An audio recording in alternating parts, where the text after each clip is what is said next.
Today, as I said, I speak to you about Iran, and I want to address two questions that many people have on their minds. The first is war with Iran inevitable? And the second is, can we avoid the other stark alternative, an Iran armed with nuclear weapons? Earlier today, the intelligence community released what it calls the NIE, the National Intelligence Estimate, on Iran's nuclear intentions and its capabilities. This is an organization, the NIE, that's made up of every major intelligence organization in the United States government, from the CIA to the Defense Intelligence Agency to the State Department, every single one. And it issues reports periodically that are based on a consensus of the entire United States intelligence apparatus. The conclusion they published today, the non-classified portion that I'm able to speak to, is, figuratively speaking, explosive.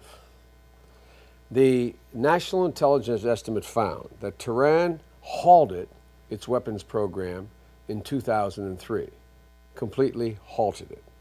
And as of the middle of this year, it has not, emphasize, has not resumed the program.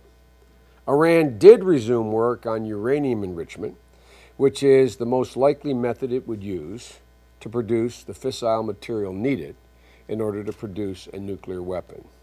But at its current pace, the NIE, as it's referred to, concluded that Iran could produce that material no earlier than the end of 2009, and that is very unlikely in their estimate.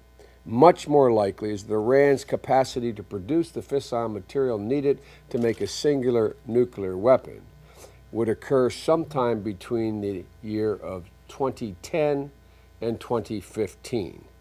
Why is that so important? It's obviously important because it means that the answer to the questions I posed are no, war is not inevitable, and yes, we can prevent Iran from acquiring nuclear weapons. There is still time for a serious diplomatic engagement and economic pressure to be able to work.